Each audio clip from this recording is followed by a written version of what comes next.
Oi pessoal, tudo bem? Hoje meu convidado é um cara que eu conheci no Brincadeira Interna, lá num evento chamado Taste of São Paulo. E aí depois disso ele tem um outro nome, mas enfim, é uma piada nossa aqui, mas a gente está aqui com Fred Banares.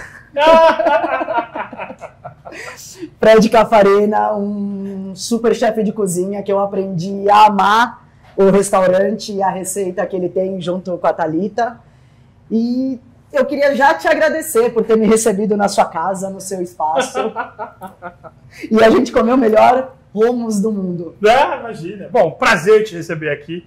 Você sabe que virou piada interna nossa até a gente tirar a história limpo, digamos assim. Isso. Porque quando eu voltei pra minha barraca, eu voltei rindo muito e falando, Thalita, você não sabe com quem me confundiram. Pra mim era igual. Nem japonês eu sou, gente. Nem ele, né? Porque Nem o Thiago é de família chinesa. Nem ele, mas enfim, pra mim era igual, era a mesma pessoa, mas... É porque gordo quando ri, faz o olhinho puxado. Nossa. Era isso. É quase um bullying isso aí. Não, eu tenho lugar de fala. Ah, tá bom, ok. Bom, vamos lá, Fred. Onde você está na cena gastronômica? Esse seu restaurante, o que é essa história? Olha, eu falo que eu amo gastronomia, eu amo comer, né? Tá aqui, gordo sou. Visível. Mas eu sempre tentei juntar duas grandes paixões que eu tenho. Eu gosto muito de gastronomia e eu gosto muito de história. Sim. Então, quando eu comecei a trabalhar, né, e comecei a ter contato com essa parte do mundo, meio que foi uma paixão à primeira vista, assim. Então, onde eu estou? A gente trabalha com gastronomia do Oriente Médio, porque eu falo que eu sou o militante da valorização cultural, porque a gente vive num país onde a cultura árabe ela é muito massificada. O maior exemplo disso é festinha infantil tem quibe. Se você for para os Estados Unidos e for num restaurante, se não for libanês, dificilmente você vai encontrar quibe, ou kubé, como é o nome que eles utilizam. Então eu queria... E aqui banalizou. Sim, banalizou ou internalizou, tipo assim, é algo muito comum. Depois de pizza, qual é o produto que mais se fala? Esfirra. Né? Então eu sempre quis trazer e contar e valorizar esse produto. É uma cozinha extremamente rica, não tenho descendência, ascendência e descendência nenhuma. Né? Minha família é italiana, mas é uma italiana meio fake. Então, assim, foi realmente juntando essas duas questões, história e gastronomia, onde eu tentei trazer e abordar a gastronomia do Oriente Médio de uma maneira diferente.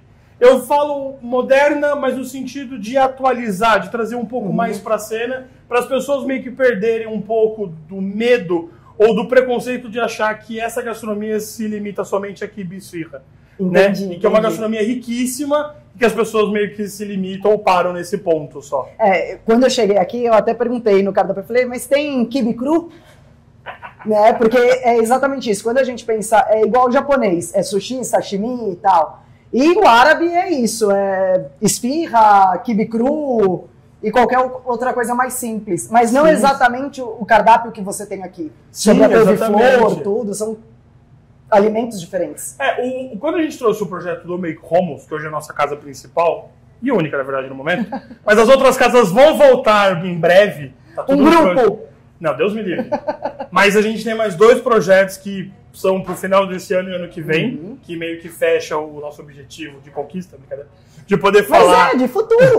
De poder falar dessa gastronomia e mostrar como ela pode ser plural. O Make Hummus, ele vem com todo um contexto histórico, da questão da pandemia e tudo mais, mas a gente tentou fazer realmente esse próximo passo da gastronomia. Porque comida árabe no Brasil, você pode ver restaurante árabe de norte a sul do país, ele meio que segue um manual, né? Eu super entendo, eu sei que vai ter 1 zilhão de pessoas que vão comentar aqui e falar que imagina, não, porque no restaurante do meu tio aqui da esquina serve prato só tem lá. Eu sei, mas de maneira geral, os restaurantes árabes que esses mais comerciais, sucesso, né? Digamos assim, eles meio que seguem a mesma linha de menu. Então, no Make Hummus, a gente quis fazer o próximo passo, que é fazer uma especialização. Então, por exemplo, no Make Hummus, nós somos uma casa especializada em hummus. Fala assim, mas você serve vários tipos de hummus? Não. A gente tenta manter uma linha muito tênue entre tradição e atualização. A gente serve um único estilo de hummus, que é um hummus que a gente chama de levantino porque eu não quero briga. Né, como é o nome da casa, Make Hummus Not War. Então, por exemplo, quando a galera fala assim, você faz comida árabe? Eu falo, faço. Você faz comida armênia? Faço. Você faz comida israelense? Faço. Você faz comida palestina? Faço. Porque a ideia, a gente fala da região, tirando essas barreiras que meio que separam, dividem as pessoas. Entendi. Né? Então a ideia da casa era essa, trabalhar com essa grande região e usar o Romos como fio condutor para poder contar essa história. Porque eu falei, a gente queria falar de Oriente Médio e mostrar como ele é plural, e a gente usou o Romos como base. Que da hora! E da onde veio a gastronomia, a sua paixão por gastronomia? E entre a história, cultura, alimento, mas quando você falou assim, eu vou ser cozinheiro? Porque antes da gente ser chefe de cozinha, a gente é cozinheiro. Com certeza. A gente é cozinheiro o tempo todo. Desde sempre. A não ser que você esteja exercendo a função de chefe dentro de uma cozinha, você sempre é cozinheiro. Sempre é cozinheiro. A Paola sempre usa essa, eu acho que é uma grande verdade. Né? Ser chefe é um cargo, é uma função que você exerce. Se você não está dentro de uma cozinha chefiando, você não é chefe. Você é cozinheiro. Você é cozinheiro. Tenha isso na mente. Né? Assim, eu sempre falo brincando que antes de tudo eu gostava de comer. Ainda gosto. Não sei se dá. E gosto muito. Então acho que esse foi o primeiro passo. Eu falo brincando que assim, antes de querer fazer gastronomia e ser a área de trabalho, de atuação, o que for, eu queria fazer história. Tá. Pelo que a gente conversou até antes, você tem assim, é riquíssimo em história. Metade do que você falou eu nunca ouvi. Mas é incrível, eu gosto incrível. Bastante, confesso que gosto bastante. E antes disso eu queria fazer cinema. Igual. Né? Então eu tava por essas duas linhas e assim, por mais bizarro que isso seja, o que mudou minha vida foi a MTV. Um dia eu tava assistindo algum programa da MTV, acho que era Beija-Sapo, alguma coisa assim. E não, escuta, é sério. E eu tava assistindo TV e um dos caras que estavam no programa virou e falou assim, ela perguntou, que faculdade que você faz? E ele respondeu, gastronomia. Eu fiquei assim, gastronomia é faculdade? O que é isso? Porque, tipo assim, como que eu vou falar? Porque a MTV já tem pelo menos um tempo que esse Beija-Sapo, então, sei lá. Já fui jovem, eu falo que já fui jovem. Você já falou quantos anos você tem aí? Já fui jovem. Eu falo que eu já fui um prodígio, hoje em dia eu só tô cumprindo a obrigação mesmo. Mas é isso, foi assistindo a MTV que eu vi e eu fiquei assim, putz, não sabia que isso existia, não sabia que isso era um curso, até porque assim, eu fui criado com uma certa liberdade, mas virar pra minha mãe, que a gente sempre estudou, que eu vou virar um cozinheiro, era um pouco... Antigamente ainda... Nada contra, mas assim, tinha que vencer uma certa barreira familiar, embora minha mãe nunca me impediu, muito pelo contrário, se eu quisesse lavar chão, ela estava dando todo o apoio que eu precisasse.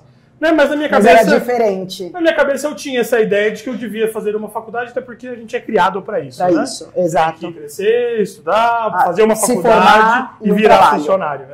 CLT. Sim. Então eu vi isso na TV e aquilo abriu um mundo para mim. Eu terminei o episódio, eu fui para o computador e comecei a pesquisar sobre... Computador, aquela discada. Não, eu acho que já era internet. American Online. Não sou tão assim. Não, já era... já. Internet legal. mais rápido. Assim. O meu era aquele discado só de noite, que era mais barato. Não, esse só dá para entrar durante o dia já. Porque eu tomei a decisão, sei lá, eu tinha uns 16, 17 anos. Então eu tô falando de... Thalita, me ajuda aí. 2007, 2006. Você tinha 16 anos em 2006? Nossa, eu já tinha um filho em 2006. Não, 2006 eu tinha 15. Mas é nessa aí, 2006, 2007. Né? Foi 2007. Por esse período que eu decidi ir por esse lado. E foi nesse dia que abriu a minha mente e abriu as possibilidades de fazer e eu nunca mais voltei atrás.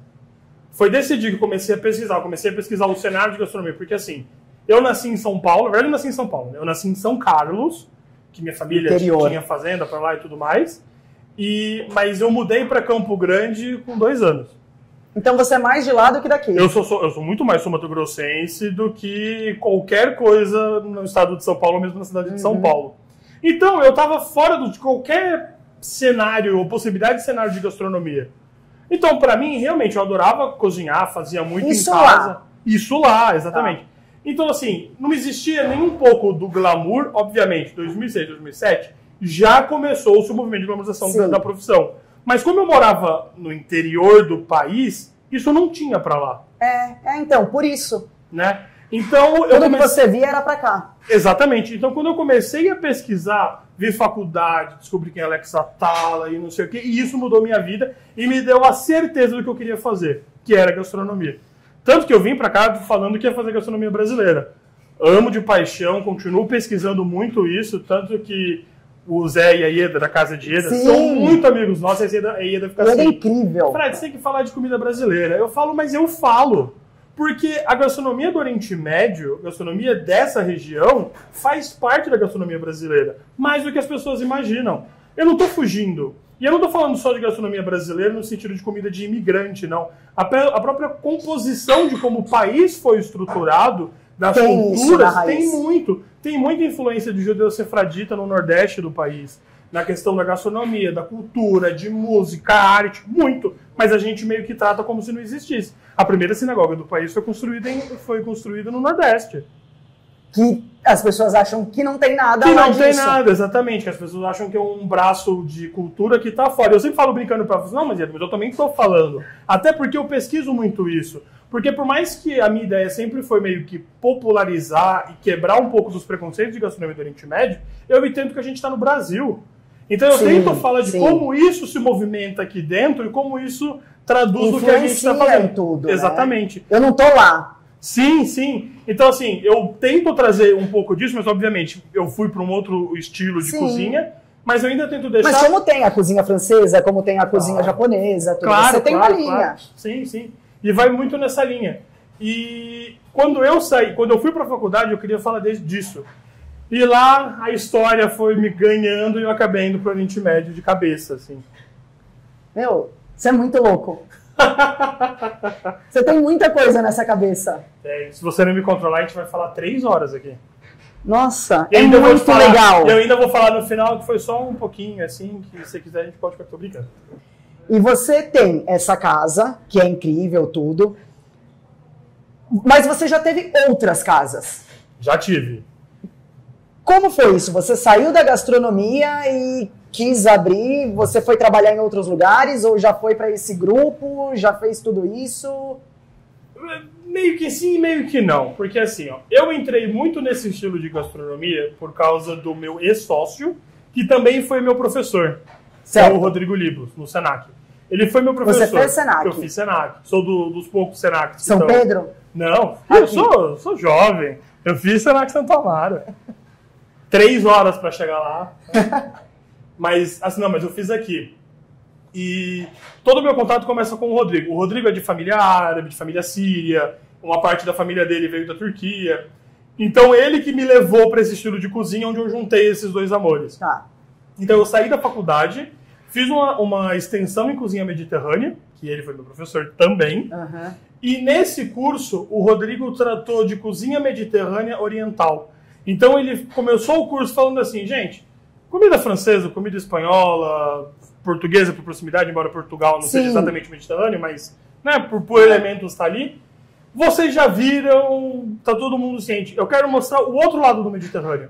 Outras que técnicas. Influencia muito a gastronomia total ali, mas a gente fala muito pouco. Eu fui ali que eu falei, putz, é isso. Gostei disso. É isso. Então eu saí de lá e fui trabalhar com ele no Kebab Solonu quando era na Augusta. Trabalhei... A casa era dele? Era dele. Eu comecei como ajudante, fui pia por 2 semanas. Mas kebab tem muito na França, né? Tem muito na França, mas... Qualquer lugar que a gente vai tem uns carrinhos lá de kebab e são super baratos. Mas é tudo de brima. Isso! Tudo de brima. É o preço da colonização e tudo mais. Tá, beleza. Que você traz essa galera de volta e eles acabam imprimindo um pouco a cultura ali. Tá. Mas é isso. O kebab, por ideia, por conceito, não é exatamente um sanduíche. Tá? Kebab é um estilo de grelhado. Eu falo brincando que é tipo uma instituição. Tipo o nosso churrasco. Tá. Churrasco não é simplesmente fazer a carne na brasa, porque um grelhado também pode ser isso. É um processo, é uma cultura. Exatamente, tem todo um contexto um pouco maior ali, que vira um churrasco pra gente, como brasileiro entende. Sim. E o kebab é mais ou menos a mesma ideia. Tá? Não necessariamente ele é um sanduíche. Então eu trabalhei com o Rodrigo nesse restaurante, e onde de fato eu me apaixonei. E eu fui de pia por 2 semanas, que eu sempre falo. Eu falo assim, porque você fez faculdade, vocês são tudo bebê. Eu falo, gente, eu fui pia por 2 semanas. Se me tiraram da pia depois de 2 semanas é porque eu entreguei alguma coisa, mas eu fiz. Né? E eu fui até virar subchefe do Rodrigo, ele teve alguns problemas pessoais, não sei o que, e ele encerrou o restaurante por um período. Nesse período eu trabalhei em outras casas, fui para um... Mas também da mesma linha. Tentei ir continuar em Oriente Médio, mas eu descobri que os restaurantes de Oriente Médio no país, principalmente em São Paulo, que é onde eu procurei, na verdade, tem muito receio da nova geração. Da modernidade, você disse? Eu acho, pode ser da modernidade, pode ser o receio de perder um pouco a essência, não sei te responder exatamente o que é, mas eu tive muita dificuldade, eu não consegui trabalhar. Se você falar assim, fora o que você trabalhou no kebab e o seu, você trabalhou em algum de Oriente Médio no país? Não, nenhum. Porque eu batia, não conseguia. Tentei ir, assim, eu era subchefe, mas eu me sujeitei a entrar como ajudante, sim, no caso, sim. Ou cozinheiro. Não. Eu ia, fazia teste, mas eu sentia que as pessoas ficavam muito preocupadas achando que eu queria roubar receita. Ou alguma coisa Mas porque você era muito novo para gostar daquilo, ou para fazer aquela cozinha? Eu acho que na cabeça deles era algo meio que inconcebível. Mas isso eu passei um pouco na Turquia também. Que era meio que inconcebível do porquê um moleque que não tem tradição, não tem família, não tem nada, quer vir trabalhar aqui dentro. E assim, todos... Não é só gostar, tem que ter um motivo. Sim, assim, todos que você imaginar de 20 anos atrás, eu bati na porta e não consegui. 20 eu tô de sacanagem, né? 16, vai. Eu não consegui de forma alguma. Conseguia forçando muito, fazia um teste, uma entrevista, mas a gente não saía dali. Né? Então eu trabalhei em outros restaurantes mais tradicionais, digamos. Cozinha então mesmo. Trabalhei em restaurante italiano, trabalhei em comida brasileira, não sei o quê. Mas foi muito legal, foi uma ótima escola, mas não era o que eu queria. Porque não era a linha que você estava procurando. Exatamente. Aí disso eu fui para um restaurante grego, em Alphaville, que eram uns gregos malucos que vieram para o país e abriram um restaurante megalomaníaco incrível, que era o Tassos, né? E nesse período eu comecei a me organizar para ir pro Oriente Médio. Para si... Que eu falei, é muito legal, mas assim, eu não tenho como entender o que eu tô fazendo, porque, de novo, eu não nasci nessa cultura. Eu não tenho como fazer sem ir lá provar, sem experimentar, sem entender a cultura, sem falar com as pessoas. Né? Então eu me organizei e eu fui para Istambul. Eu fui para fazer... Com a cara e com a coragem. Fui. Eu fui para fazer uma espécie de uma especialização em cultura e gastronomia otomana, mais nerd ainda, que tipo, é outra parada mais específica. E lá eu trabalhei, lá eu tive esse convívio de cozinha para entender e aproveitei para viajar nas regiões para conhecer e tudo mais. Então eu falo que lá eu realmente tive a convicção que era esse estilo de cozinha que me agradava. Mas, ao mesmo tempo, eu tenho na minha mente que eu jamais conseguirei fazer o que eles fazem. Porque, como a gente estava conversando antes, gastronomia é cultura. Né? Você não tem aquilo enraizado, né? Não tenho, de forma alguma. Eu sou brasileiro, como qualquer brasileiro aqui. E eu acho que também, além de não poder contar essa história, e eu tenho plena ciência disso, para quem eu estou contando essa história também não está lá. Então, o que você falar... Sim, não, mas ao mesmo tempo eu tento meio que suavizar ou transformar. Por que isso? A minha preocupação e toda a minha parte de pesquisa para os projetos, para os nossos projetos, para as nossas cozinhas, é assim, como eu conto essa história, mas sem esquecer que isso daqui é um negócio. Porque eu acho que isso é uma parada que a gente perde muito no nosso mercado. Que as pessoas lembrarem que restaurante é negócio. Mas é história, é uma cultura. Super, mas... Porque se eu venho aqui, eu venho procurar uma coisa diferente. Não, com certeza. Né? Eu não vou comprar... Porque cachorro-quente tem em todo lugar. Eu venho aqui especificamente por uma tradição, por uma história, por uma experiência. Não, com certeza. Mas o que eu digo que a gente pode esquecer que é negócio, que é assim... Eu preciso entender para quem eu estou contando essa história. Eu preciso entender de como eu vou contar essa história para ser competitivo, para vender e o que for. Tá. Então, a nossa preocupação é, eu falo, a gente não tem nada no restaurante que ofenda gastronomicamente alguém. Embora alguém deve achar bizarro misturar hummus com shishibara, que é uma sopa. Mas os clientes amam, eu acho bizarro, mas amam. Então, continuem comprando, gente. Vai continuar no cardápio. Não fiquem tristes. Mas é isso. Então, eu sempre falo brincando assim, a gente nunca vai ter um hummus de estrogonofe. Tá. Mas, possivelmente, a gente vai ter uma pizza de hummus. Isso, mas provavelmente a gente já serviu hummus com esfirra, por exemplo. Tá. Não dentro, mas a gente já fez um hummus todo montado e que ele era guarnecido pelas esfirras, meio que como um prato único. Então a gente queria manter essa linha, manter essa ideia de poder proporcionar essa cultura, mas obviamente compactar de uma forma que o brasileiro médio, o público médio, consiga consumir e também seja uma porta de entrada. Porque convidando ele para conhecer as outras coisas. Exatamente, depois. porque eu já fui mais jovem e eu já fui um moleque teimoso de achar que eu tinha que socar à força o conceito do restaurante para os clientes.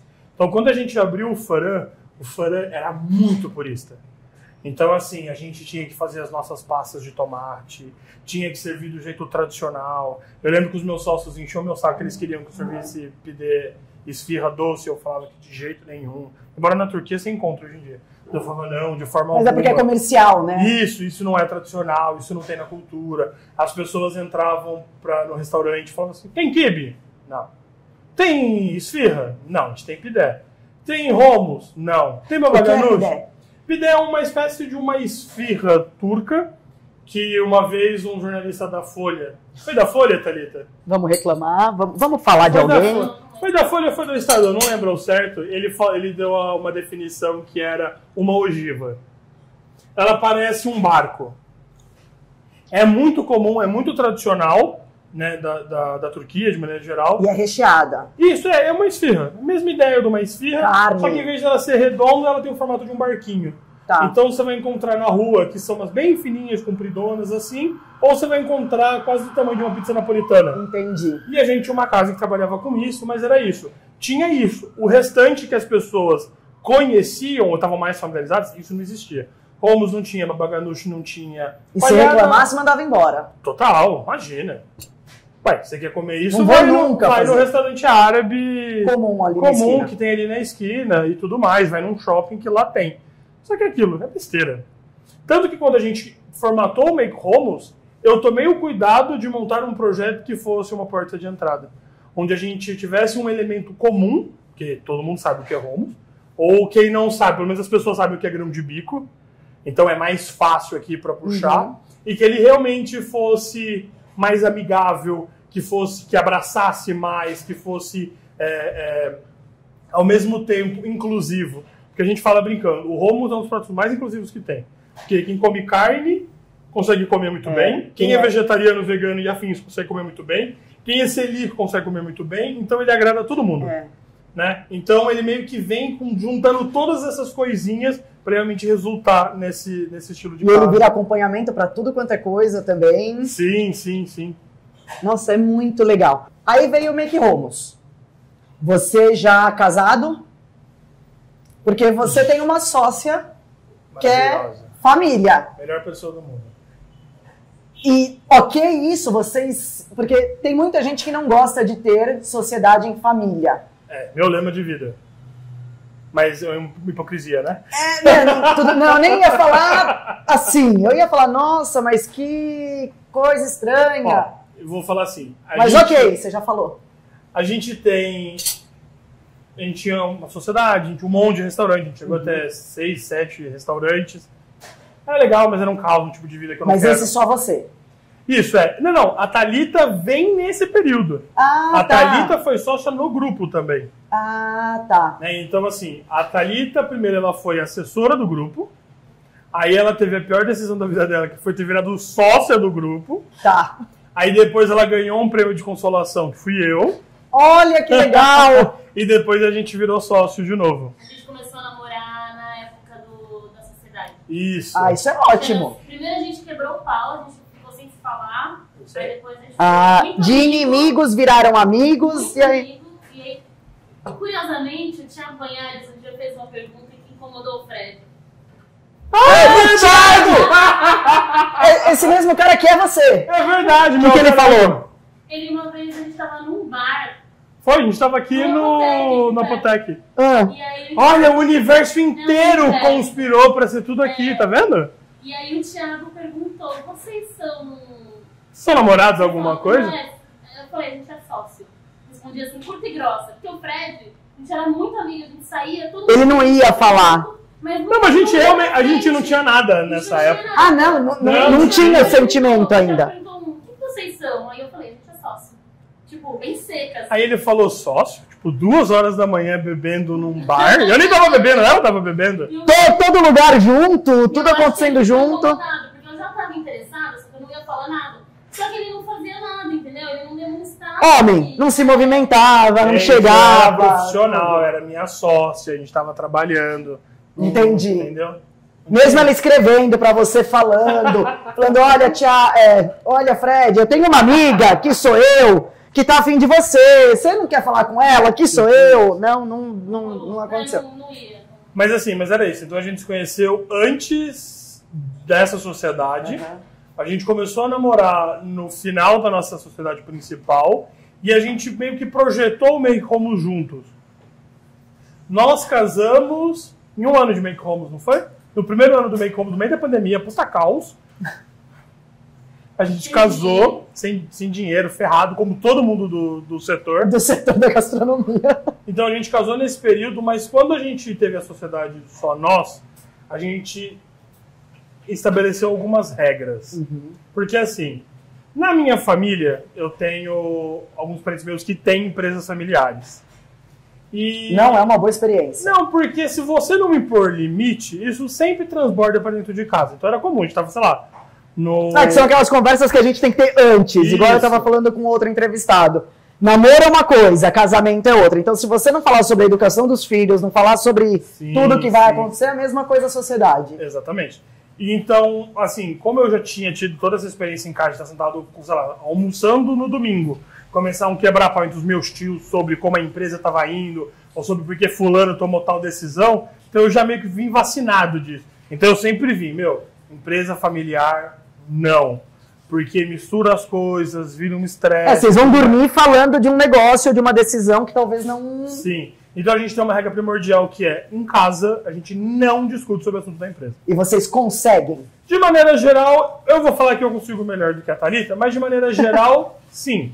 Acho que pela cara dela, ela consegue melhor. O Fred, ele não discute trabalho da empresa, mas ele tá o tempo inteiro falando sobre... Não. Mas você viu não sei o quê? Mas você... Não, mas isso são coisas diferentes. A gente mas não discute sobre decisões. Assunto de maneira alguma. A gente conversa sobre o que aconteceu, sobre atitude que aconteceu, de problema. Uhum. Isso a gente conversa. Mas vocês não vão fazer um cardápio em casa, vocês não vão decidir alguma. Um fornecedor em casa. Nenhum problema grande é tratado dentro de casa.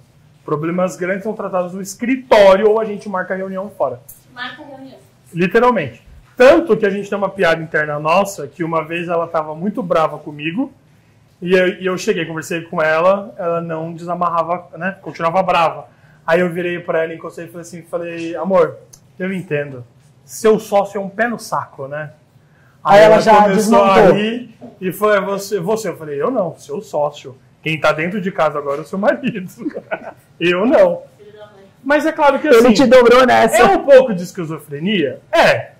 É perfeito? De forma alguma. Mas foi uma forma que a gente estruturou... Mas é que relacionamento já não é perfeito. A gente sempre tem as vírgulas no meio. Sendo sócio, sendo marido e mulher, sendo amigos ou qualquer coisa. E como a gente traz essa experiência conflitante que nós tivemos na empresa antes, então a gente tenta deixar realmente as coisas muito delimitadas para que nós não entremos em atrito, para que a gente sabe que assim, gente, por mais que a gente fale que problemas pessoais não podem entrar num ambiente profissional, mas não funciona assim. Não tem um botão que você liga e desliga e acabou. Mas a gente tenta muito delimitar a área de atuação de cada um para que a gente entre o mínimo possível em atrito. A gente entra em atrito constantemente, mas é aquilo, são os atritos que ficam aqui e em casa a gente tenta não levar. Entendi. Tenta, não é 100%, mas a gente tenta. E eu acho que esse é o segredo, a gente conseguir fazer as duas coisas em paralelo sem ter nenhum grande problema, uma grande mágoa, uma grande rusga. Entendi. Então, por exemplo, se a gente tem alguma medida que diz, a gente tem uma regra básica nossa na gestão que é ninguém toma decisão sem o outro concordar. Tá. Não tem. Se a gente vai Se não são sim ou não dos dois, não faz. Não toma. Cabe cada um tentar convencer o outro que precisa ser feito. A Thalita fica brava. Aí entra na política, né? Isso. Você prefere... Mas foi uma regra geral de que a gente não toma decisão se os dois não concordarem. Porque senão fica aquela, você passou por cima. Ah, tá. Você não está me respeitando. Né? Então, como os funcionários, como qualquer exatamente. Coisa. Então a regra geral de ouro é, a gente só faz se os dois concordarem. Ah, eu acho que deveria fazer, eu não sei, não tenho certeza. Acabou a conversa. Aí vai tentar se convencer até todo mundo concordar. Mas de imposição não existe. Porque casamento... Né? Não falo que sociedade é um casamento? Sim. Então, a gente é casado 2 vezes. E se quebrar um, quebra o outro também. Então, pra gente não ter isso, a gente tem que tomar mais cuidado. Muito mais. Porque, inevitavelmente, a gente passa mais tempo aqui do que em casa, por exemplo, junto, né, no papel família. Além de vocês já estarem juntos lá e serem sócios, mas vocês vivem juntos 24 horas. Literalmente. Se você não está no seu trabalho e ela no trabalho dela, e se encontram e tem a saudade e jantam. É literalmente o tempo todo, né? Literalmente. Tanto que um dia eu falei que eu ia na academia na esquina, ela falou, eu vou junto. Eu falei, não. Me deixa em paz. Vai você fazer a unha. Exato, tipo isso. Aí a gente descobriu que onde ela faz a unha eu posso cortar meu cabelo. Aí agora a gente vai junto também. Tá complicado assim. Não, eu fui de cabeleireiro, onde eu fui fazer unha, eu falei, corta com ele, gostou. Agora... então a academia mas... tem que mudar, pelo menos. Mas você vai em uma e ele em outra. A gente tava conversando isso ontem. A gente se dá muito bem. Então, mas acho que pela amizade que veio antes, né? Isso, vocês já eram amigos, vocês já sabem quem são. Sim. A gente tem exatamente isso. A gente já tem ciência dos defeitos e das qualidades de cada um, de como funciona, e a gente é muito complementar um com o outro. Então, eu acho que essas coisas funcionam por causa disso. Então, assim, gente, eu não preciso jogar praga no meu casamento, pelo amor de Deus. Mas todo mundo tem problema, todo mundo é feliz, claro. É tudo, tudo sempre, todo dia. Não é perfeito, mas exato. O que a gente tenta estruturar para não ter grandes desgastes por nada. Eu acho que felicidade não é eterna, é um estado de espírito. Nós estamos felizes. Sim. Porque tem dia que acontece alguma coisa e você tá triste. Então, eu não estou feliz todo o tempo, eu não sou feliz todo o tempo. Eu estou feliz, hoje eu estou mais feliz, porque aconteceram mais coisas bacanas. Sim. Hoje não aconteceram tantas coisas bacanas, então eu estou mais... E isso é todo dia com todo mundo. Não é Instagram, não é vida de Instagram, né? É isso, faz parte.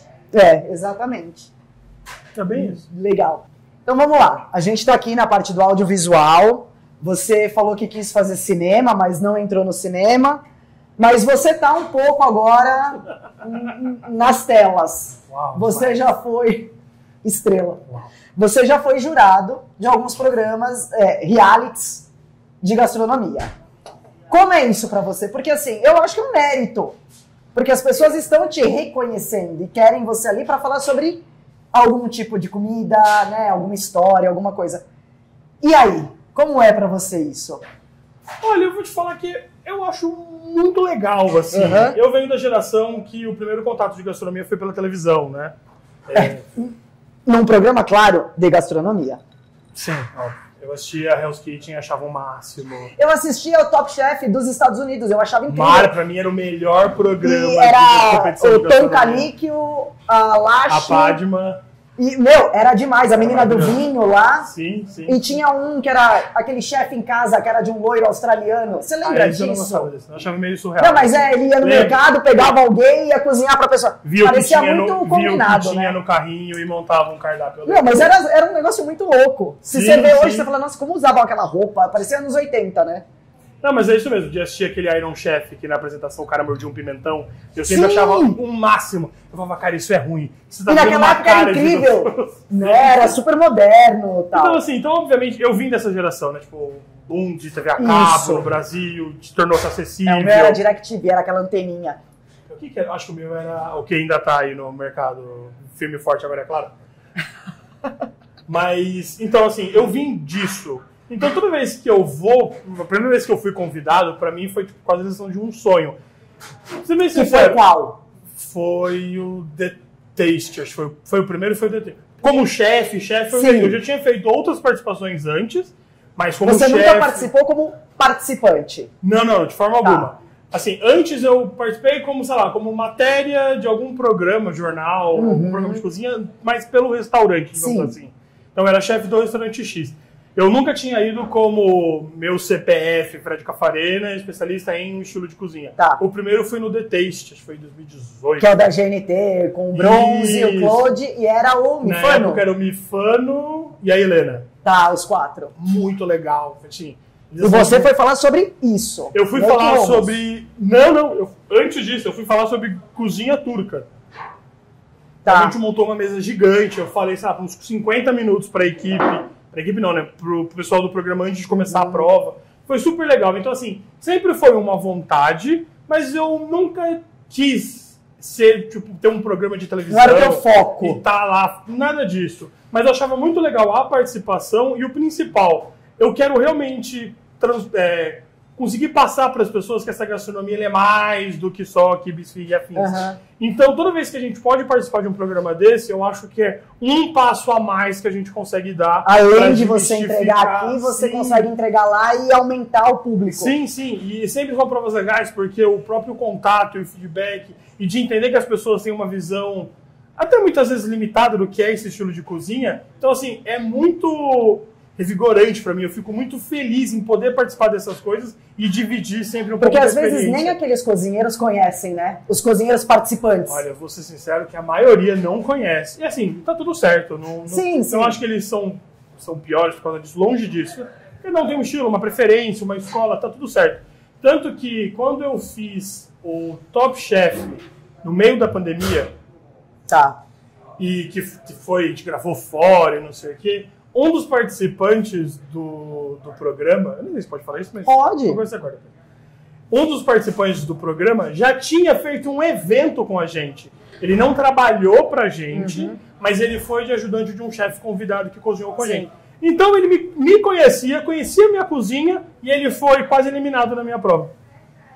Porque não aconteceu. Não aconteceu porque as pessoas às vezes não conhecem ou não dão valor. E eu acho que não tem problema de falar, porque assim, na verdade, ainda mais a cozinha em São Paulo, eu conheço cozinheiros que já passaram por 7, 8 restaurantes. E tá saindo de um, já tá indo pro outro, então todo mundo conhece todo mundo trabalhou com todo mundo, então é isso que funciona, né? Sim. Então, isso é muito legal. E ao mesmo tempo, eu acho que até... poder dar um pouco de... Isso pode soar muito egocêntrico, mas juro que minha intenção não é soar dessa forma. Mas também poder passar para aquela pessoa que pode estar lá em Campo Grande, que esse estilo de cozinha é um estilo de cozinha que tem espaço para brilhar também. Sim. E da mesma forma pode ser um outro estilo de cozinha que na visão dele não pode ganhar espaço, luz ou destaque. Ele sabe que se ele tiver um bom projeto, direcionamento, foco... um objetivo muito claro, ele também consegue fazer. Claro que não é só isso, tem muito empenho para fazer isso funcionar. Porque a gente não pode falar que é só uma especiaria. A gente não pode falar que a cozinha é essa parte da cozinha turca, alguma coisa, são especiarias. Então, se você colocar 3, 4, tá tudo certo. Não funciona. Eu lembro quando eu comecei a trabalhar, um chefe falou para mim, falou assim, eu perguntei, isso eu já era funcionário do Rodrigo, mas eu ainda não estava no cargo alto.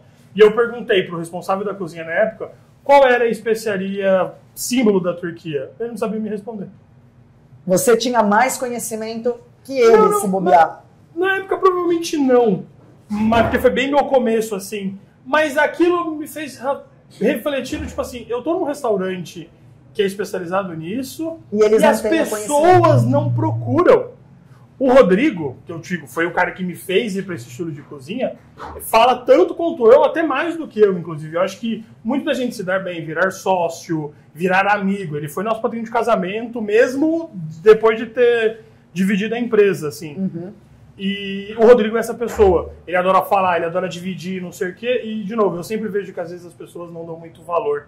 Então, eu sempre tenho na minha cabeça que poder estar na televisão falando desse assunto é mostrar o quão relevante ele pode ser. Eu tive uma subchefe que trabalhou comigo anos e ela nunca passou das receitas, ela nunca conseguiu, eu obviamente devo ter falhado ela também. Ela só produzia. Ela nunca conseguiu ver como aquilo podia ser fascinante, ela não conseguiu ver com um pouco dos olhos que eu via aquilo. Né? Em parte também erro meu, porque eu era muito mais jovem, então as posturas, os ensinamentos eram de outra forma. E só com o tempo vai te trazer maturidade para entender que as posturas precisam ser diferentes. Mas é isso. Então, toda vez que eu posso participar de um programa, eu gosto principalmente para poder dar um pouco de luz para isso. E ao mesmo tempo das pessoas verem como isso pode ser legal. E você gostaria de ter um programa seu? Você almeja isso? Você foca nisso ou não? Se vier, veio. Ou como objetivo, não. Mas eu sempre falo brincando que um dia, quando eu for me aposentar, eu falo que eu quero ter um programa de história e gastronomia. Mas eu quero fazer de um jeito que seja lúdico, que seja divertido, que não seja um velho parado fazendo receita e falando... Num balcão falando que essa receita vem de algum lugar do mundo que as pessoas nunca ouviram falar.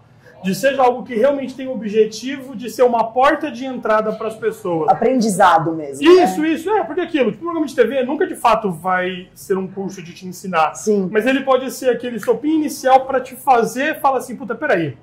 Vou procurar isso. A gente tá na época da internet, informação tem no bolso. Então, não é o seu foco, mas você gostaria de ensinar mais. Você fez Rita Lobo também. Eu fiz. A gente fez, acho, uns 3 episódios com ela. E ela é uma pessoa que ensina muito bem. Ela tem uma super didática, né? Super. E ela tem, quando a gente gravou com ela, eu vi que ela tinha a preocupação de que as coisas funcionam. Então, por exemplo, eu já participei de alguns programas. Foi o primeiro programa que, antes da gente fazer a receita na hora de gravar, a gente fazia a receita atrás para ver se ela funcionava. Porque a preocupação dela e da equipe dela é, quem for reproduzir isso em casa... Tem que sair igualzinho. Realmente tem que sair igual. Né? Não pode ser só uma receita fake, assim. Isso era muito legal. E quando eu fiz, a gente ficou conversando muito, porque ela entende muito sobre cozinha, é meio fascinante, assim. E a gente ficou falando muito que, assim, por exemplo, a minha especialização é comida do Oriente Médio. Embora isso seja muito genérico, na verdade, a minha especialização é comida otomana. Tá. Que era um império, então ela meio que faz uma cozinha de vários locais, assim. Tá. Mas é claro que, à medida que você vai especializando mais e mais e mais, você vai ter um direcionamento muito direto. Mas, ao mesmo tempo, você não deve se limitar somente a isso. Né? Se você é cozinheiro, você precisa ter essa visão ampla de 1 zilhão de referências. Então, isso é muito importante. Por isso que eu falo isso muito para minha brigada. Quando a gente conversa, referência, estudo é essencial. Mas não é essencial para você exercer dentro da cozinha.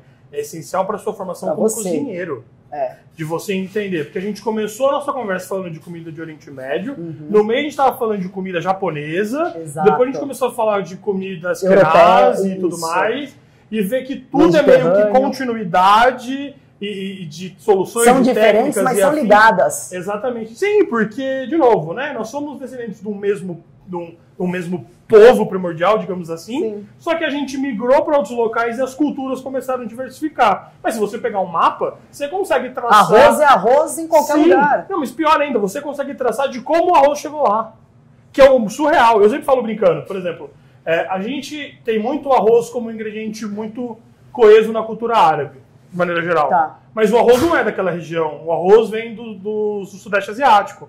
Então o arroz a gente está falando de China, um pedaço... Mas aí teve a migração, e aí vai indo, fui levando, porque é o meu alimento, aí levo lá, por causa das rotas de comércio e tudo mais, aquilo vai para o Irã. Do Irã, aquilo desce para a Península Arábica, onde vira hábito. Por eles, aquilo migra para o Mediterrâneo. Onde come arroz na Europa? Espanha e Portugal. Espanha e Portugal. Que foi uma península e que aí é uma paella tal, porque aí é o Mediterrâneo, tem os frutos do mar, e aí mistura daquela forma deles. E isso foi a coisa que mais me fez ficar apaixonado por história da gastronomia. De você conseguir entender os movimentos migratórios de todos os povos e você conseguir entender por que aqui come arroz, por que aqui não come arroz, por que essa produção veio para cá e é muito parecida com essa e por aí vai. Porque aqui é mais carne de boi, aqui é mais carne de porco. Sim, de entender que por que no Sudeste Asiático não tem cultura de sobremesa. Se você pegar, assim, obviamente tem doce, tá? Mas como sobremesa que a gente conhece, não existe. Depois do prato principal vem um doce. Exatamente. Nas doses de açúcar e nas composições dos elementos, não tem. É tipo comida nativa das Américas, não tem sobremesa. Não tem nenhuma produção dessa. Não. Tanto que a Joyce Galvão fala que não existe confeitaria brasileira, porque tudo que a gente tem aqui vem com esse pacote europeu, Exato. Que meio que foi adaptado para cá, é uma outra discussão. E o que tem brasileiro é o que é muito doce. A quantidade de açúcar é... Mas é fascinante saber o porquê. A gente era polo de produção de açúcar. É a nossa identidade cultural. Se você for para Portugal e comer os doces portugueses, eles são extremamente doces. Por quê? Porque eram eles que recebiam o açúcar, e que era parte do mesmo império e tudo mais, e era a porta de saída de açúcar. Por isso que é muito doce. É parte da nossa cultura. Mas asiático não. Porque, não, de forma alguma. O europeu também não, porque não tinha acesso. O europeu, por muito tempo, fez confeitaria doce à base de mel só. Porque as pessoas falam assim, mas na Europa tem açúcar de beterraba. Mas açúcar de beterraba é depois. O primeiro açúcar ainda é o açúcar de cana. O açúcar de beterraba surge depois. Que é uma solução para quebrar o monopólio do açúcar e tudo mais, mas assim, isso é depois. Não vamos viver só com isso. Temos sim, outra, é depois, outra é depois. E muito da estrutura de confeitaria da Europa vem muito do contato nas cruzadas com os impérios árabes, que já tinham o açúcar por causa dos impérios indianos. E, de novo, é surreal. Se você começa a desdobrar tudo, você fica maluco. E é super fascinante. Mas é curioso, porque a gente aí vai querer saber mais e mais e mais. Eu nunca tinha ouvido dessa forma a história da gastronomia. Já li algumas coisas, mas não dessa forma. Isso já me deu uma coceirinha pra ir procurar, sabe? Sim. Igual você falou do arroz, deu um negócio assim, não, peraí, então vou... mas igual a farinha de trigo, por exemplo, na Ásia, não tem, na Ásia Sudeste Asiática, China, pra aquele lado, não tem produção de farinha de trigo. Tem pouquíssimas produções pontuais, porque lá não é polo de produção. A farinha de trigo foi domesticada na região onde está a Turquia. Então, todo aquele pedaço tem cultura de pão. E, obviamente, a Europa, porque está do lado. Sim. E também... migra. Isso, acabou absorvendo essa cultura e tudo mais, e o pão tem bom ali. De resto, não tem. Se a gente fala de pão chato ou os pães mais técnicos não europeus... Trigo. Não, são trigo, mas tudo vem porque ali tinha um monopólio não, mas ali tinha a domesticação desse ingrediente. Uhum. Para a Ásia, não tinha. Então, não tem por que ter. Na Ásia não tem laticínio. Por mais que a Índia, ali embaixo, tenha a questão dos gados e tudo mais, e é dali que... Não exatamente dali, mas os gados que vêm para o Brasil meio que vêm dessa região, mas na Europa você acaba tendo outro grupo de gado, mas China não tem laticínio. O Japão não tem laticínio. Eles não consomem. Eles consomem leite de soja, tofu e afins. Mas o leite de gado não tem. Por quê? Porque não tinha produção, não tinha os animais, não fazia parte da cultura gastronômica daquela região. Obviamente não tem. Então você não vê. Tá tudo certo. Mas é fascinante você ver e entender o porquê. Descendo um pouco na Índia, você tem. Mas subindo já não tem mais. Entendi. Thali, vem participar aqui da última pergunta. Quais as ideias que vocês têm para o futuro? Além de manter o Make Rumos. Que acho que é a melhor coisa que eu já comi na vida. Nossa, eu acho que... Ou o que vocês querem, assim, onde vocês querem chegar? Tem tantas coisas. Eu acho que a gente quer muito ter a estabilização do restaurante, né? Uma equipe treinada, motivada, feliz, que é uma coisa muito difícil na nossa área. Pra gente receber mais rainhas, mais princesas. Mais rainhas.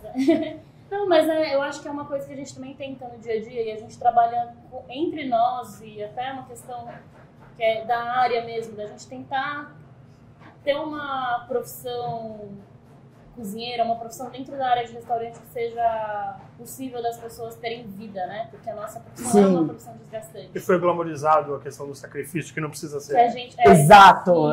É lindo você ficar 24 horas lá e não é. Que a nossa profissão, as pessoas não têm fim de semana, não tem... Sim. Não tem vida, não tem tempo para família, né? Então a gente quer muito ter uma estabilização e conseguir alcançar isso. Eu acho que é um projeto que a gente tem. E a partir disso também, a gente tem mais 2 projetos, posso falar? Mas mais pra frente, algumas coisas diferentes. A padaria, que a gente tem um sonho de ter essa padaria de pães do Oriente Médio. É um projeto que já era pra ter saído do papel, a gente está há algum tempo tentando tirar ele do papel. Está amadurecendo cada vez mais. Amadurecendo ele e tal, mas... Pra também não tropeçar em nada, né? Claro. Pra fazer tudo redondinho, tudo certinho. E a gente quer muito tirar esse projeto do papel, que é a padaria com vários pães do Oriente Médio, trazer toda essa pesquisa, né, que o Fred tem, eu acabo também puxando esse gancho para mim, de Oriente Médio. A gente quer trazer e colocar ela no dia a dia das pessoas, para você passar e pegar um pão de Israel e ao mesmo tempo do lado ter um pão libanês. E nisso já entregar uma história também, né? Não ficar só no pão francês, na baguete, né? Não, muito pelo contrário. A gente não quer ter nenhum desses produtos. A ideia é colocar a pesquisa que a gente faz há anos em prática, que, é o berço do trigo, né? Você vê o desdobramento que tem dos pães ali, é fascinante. E as pessoas acham que só tem pão sírio e pão pita.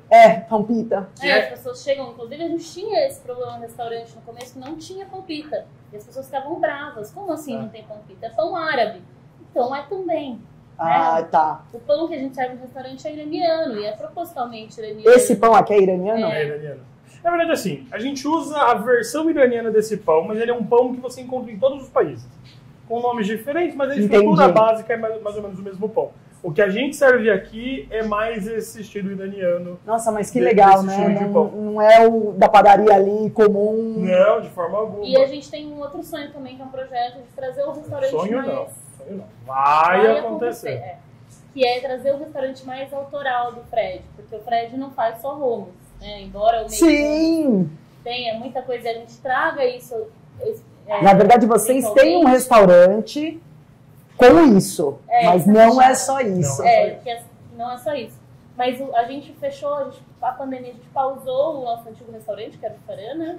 Que trazia esse lado mais autoral, uma coisa... Mas lembrando que é autoral baseado em pesquisa, não autoral tirei do meu bolso. Baseado em pesquisa. Vou misturar esse com esse com esse, o que eu gosto, virou autoral. Técnicas do Oriente Médio, pratos do Oriente Médio, mas com ingredientes brasileiros, com o nosso... Então, e aí assim vai modernizando, você vai conseguindo trazer e encaixar porque aí numa cultura nossa. Isso, exatamente o trio que a gente tem. Se nosso objetivo é falar dessa gastronomia, a gente queria fazer o clássico bem feito, a gente queria fazer... Que fazem. Obrigado. Ou a gente queria fazer a padaria, que é esfirras e afins, e a ideia é ter muito forte disso dentro do projeto. Originais, né? E, exatamente, de trazer essa tradição, trazer um pouco dessas técnicas, dessa cultura, e finalizar nosso último projeto, que a gente vai abrir ano que vem, se tudo der certo, a gente ainda tá na briga se vai ser Farã ou se vem com outro nome, mas de trazer um pouco desse... Eu dei 2 passos depois da cozinha da minha avó. Então, mostrar técnica, mostrar ingrediente, contar uma história, mostrar que a gente não precisa ficar só nesse restaurante de quibe e nem ter medo de comer, né? Que é o que a gente fala, que é mostrar o Oriente Médio além do óbvio. Além do que você está acostumado a comer ali naquele restaurante tradicional que está há 60 anos no centro de São Paulo. Que é maravilhoso. É maravilhoso. Mas não é só isso, né? Você pode sair da caixinha um pouquinho, então é mais ou menos... Modernizar o que existe, né? Isso, mas sem... Acontece lá. Você acha que no Oriente Médio hoje as pessoas continuam comendo a mesma coisa? Não, existem os tradicionais, mas existem os novos. Mas a vida é essa, né? A modernidade é essa. Sim. Sem querer alongar, mas a comida árabe que tem no Brasil é completamente diferente do que tem no Oriente Médio. A gente não vai encontrar isso lá, Eu fui pro Líbano e é um abismo de diferença. Mais do que as pessoas imaginam. E é tão boa quanto. Bom, então eu, assim, só posso desejar sucesso com essas cabecinhas de vocês, porque vocês são incríveis, são inteligentes, são lindos, carinhosos. Você é meu tantã de estimação. Não, vocês, eu acho que assim, vocês só vão ter sucesso por tudo que vocês vão trazer. E eu agradeço imensamente essa pequena aula que você me deu de cultura. E eu acho que eu vou querer vir aqui toda semana alugar o seu esposo só para ficar ouvindo essas coisas. Pode vir, seja bem-vinda. Muito obrigada. Imagina que eu agradeço a oportunidade de poder ficar falando. Não, e mostrar para as pessoas que existe outro mundo. Sim, e se você não me controlar, eu vou falar mais ainda. Eu acho que é super legal sempre ter a oportunidade de dividir um pouco da nossa história, de falar um pouco de história, mas ao mesmo tempo também falar um pouco de como a gente está organizado, estruturado. Eu acho que isso é muito importante. Porque eu tenho certeza que deve ter gente que às vezes falta aquele empurrão. Só a oportunidade, né, de exatamente, ver. falta um empurrãozinho para começar a fazer as coisas, mas, gente, investe que dá. Quando você faz o que você gosta, as coisas acontecem. E o Chefcast está aberto para vocês também, sempre que vocês quiserem falar. Obrigada, Fred. Obrigada, Thali. Muito. Teremos muito sucesso. Teremos. Muito obrigada. Valeu, obrigado. Tchau, gente. Obrigada. Tchau.